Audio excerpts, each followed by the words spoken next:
Погледни градината си.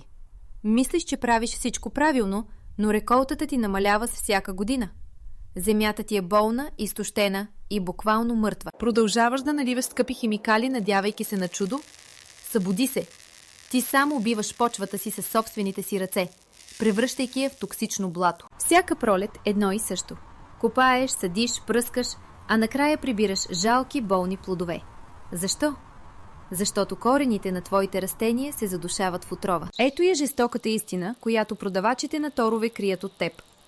Твоята почва не се нуждае от поредната доза азот или фосфор в лъскава опаковка. Това, което купуваш за луди пари от агроаптеките, е просто индустриален буклук. Той унищожава полезната микрофлора и превръща земята в безжизнен бетон. Когато наливаш тези химикали, ти убиваш червите, убиваш бактериите, убиваш единствения механизъм, който създава истинско плодородие. И какво получаваш в замяна? Епидемии от фитофтора, фузариум и кореново гниене. Твоите растения са обречени още преди да поникнат. Спри! Изхвърли тази отрова веднага! Днес ще ти покажа как да изчистиш и обновиш цялата си земя, като похарчиш буквално няколко стотинки. Нямаш нужда от химия, за да спасиш реколтата си. Имаш нужда от брутална ефективност и малко познание по биология. Слушай ме внимателно. Какво всъщност се случва в твоята градина? През годините патогените са се натрупали. Те чакат в почвата, гладни за твоята разсада. Когато засадиш младото растение, патогенните гъбички атакуват кореновите власинки. Те пробиват клетъчните стени и изсмукват жив. Затова листата пожълтяват. Растението не може да пие вода, не може да приема храна. То се задушава, докато стои в мократа земя. А вредителите? Телудовете, поповите прасета и нематодите обожават мъртва сбита почва. За тях това е рай, за теб е ад. Трябва да ударим по всички фронтове едновременно, да изчистим заразата, да разрохкаме бетона и да нахраним земята. Без да купуваме скъпи боклуци. Започваме с дезинфекцията. Забрави за медните препарати, които се трупат като тежки метали. Ще използваме нещо, което струва стотинки в обикновена кислородна вода. Да, точно така. 3% водороден пероксид. Това е най-агресивният и безопасен убиец на патогени в почвата. Сложи 2 супени лъжици кислородна вода в 1 литър чиста вода. Нито капка повече, нито капка по-малко. Трябва ни точна концентрация. Когато полееш заразената земя с този разтвор, се случва магия. Пероксидът се разпада на вода и свободен кислород. Този кислород изгаря гъбичките. Той буквално взривява клетъчните стени на патогените. Фузариумът умира, фитофтората се унищожава, а почвата се насища с кислород.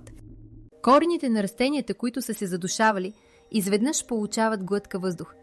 Земята започва да диша. Но това е само първата стъпка. Изчистихме заразата. Сега трябва да възстановим структурата и да изгоним вредителите. Тук идва тайното оръжие, което струва жълти стотинки. Бял синап. Най-мощният, брутален и безкомпромисен сидерат в природата. Това не е просто растение. Това е жива сонда за почвата. Купи 1 пакет семена от синап. Хвърли ги гъсто върху влажната, дезинфекцирана земя. Сделай го веднага, не чакай утрешния ден. Зарови ги леко с греблото. След 3 дни ще видиш зелена четка. След 2 седмици ще имаш гъста гора от синап. Докато ти спиш, корените на синапа работят. Те пробиват почвата на дълбочина до 1 метър. Те разбиват бетона, който си създал. Синапът не само разрохква.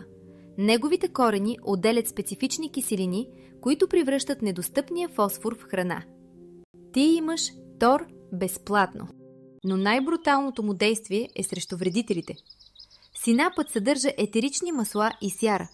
Той действа като газова камера за насекомите. Теленият червей мрази синапа. Нематодите умират от ужас. Когато синапът расте, почвата се стерилизира по напълно естествен път. Слушай внимателно, защото тук повечето хора бъркат. Не оставяй синапа да цъфне и да направи семена. Тогава той ще стане плевел. Щом достигне 20 см височина и е сочен и крехък, вземи лопатата. Време е за екзекуция в името на реколтата. Накълцай го. Прекопай го заедно с горния слой на почвата. Вкарай цялата тази зелена маса в земята. Какво се случва сега? Тази зелена маса започва да се разлага. Тя става храна за полезните бактерии и земните черви. Червеите ще се върнат. Те обожават гниещ синап. Те ще преработят тази маса в най-ценния биохумус, който някога си виждал. Земята ти ще се превърне в пух. Ще мирише на гора след дъжд, а не на химическа лаборатория. Това е истинското плодородие. Разбрали алгоритъма? Дезинфекция с пероксид, засяване на синап, вкопаване на зелената маса. Всичко това ти струва буквално 1 лев за целия парцел. Ако направиш това сега, подготвяш плацдарм за брутална реколта. Разсадата ти ще влезе в чиста, мека и наситена с храна среда. Корените й ще експлодират от растеж. Няма да има гниене, няма да има жълти листа, само мощна зелена сила. Стига си хранил корпорациите за торове. Използвай мозъка си и силите на природата. Почвата е жив организъм. Дръж се с нея като с такъв. Искаш ли да събираш доматите в кофи, а не в шепи? Искаш ли краставиците ти да чупят клоните от тежест?